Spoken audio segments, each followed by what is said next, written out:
छत्रपती संभाजीनगर शहराला नवीन जिल्हा परिषदेची इमारत लवकरच मिळणार आहे। त्यामुळे अनेक वर्षांची प्रतीक्षा संपणार आहे, अशी माहिती मुख्य कार्यकारी अधिकारी अंकित यांनी दिली आहे।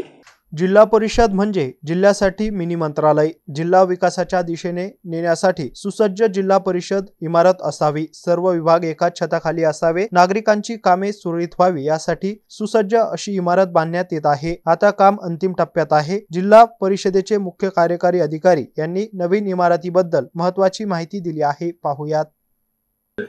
इमारतीचे काम सध्या सुरू आहे। सगळे लेबर्स त्याच्यावर लागलेले आहे। इलेक्ट्रिफिकेशन आणि सिव्हिल वर्क जे आहे ते लवकरात लवकर पूर्ण होणार आहे, कारण त्यामध्ये सध्या काही अडचण नाही।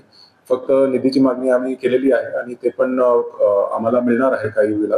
पण त्याच्यासोबत जे फर्निचरचा विषय आहे आणि MSCBचा एक विषय आहे, त्याच्यावर आम्ही सोल्युशन काढलेलं आहे। त्याच्यासोबत संबंधित विभागासोबत बैठक घेऊन आणि फर्निचरची निधी मागणी पण आम्ही केलेली आहे। जर ते झाला तर फर्निचर सोबत बिल्डिंगचं इनॉग्रेशन आम्हाला करता येईल। साधारण किती कोटी रुपयाचा निधी कमी पडतोय? जे मूळ प्रमा होती आमची बिल्डिंगची ते 60 कोटीची होती, त्यापैकी 44 कोटी आम्हाला प्राप्त झालेले आहे। उर्वरित निधीची मागणी आम्ही केलेली आहे। पण फर्निचरसाठी ॲडिशनल 10 कोटी 35 लाखची आम्ही मागणी केलेली आहे आणि त्याच्या मंजुरी सध्या पेंडिंग आहे। त्याच्यासोबत MSCBचा जे विषय होता त्यामध्ये जागाचा एक अडचण होता की त्यांना जागा हस्तांतरित करायची आहे किंवा त्यांना लीजवर द्यायची आहे। ते सध्या सॉल्व्ह झालेलं आहे आणि तसं आम्ही शासनाला प्रस्तावित करतोय।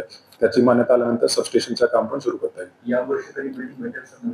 त्याचा आमचा पूर्ण प्रयत्न सुरू आहे आणि आम्ही अपेक्षा करतो की डिसेंबर पर्यंत पूर्ण होऊन जाईल।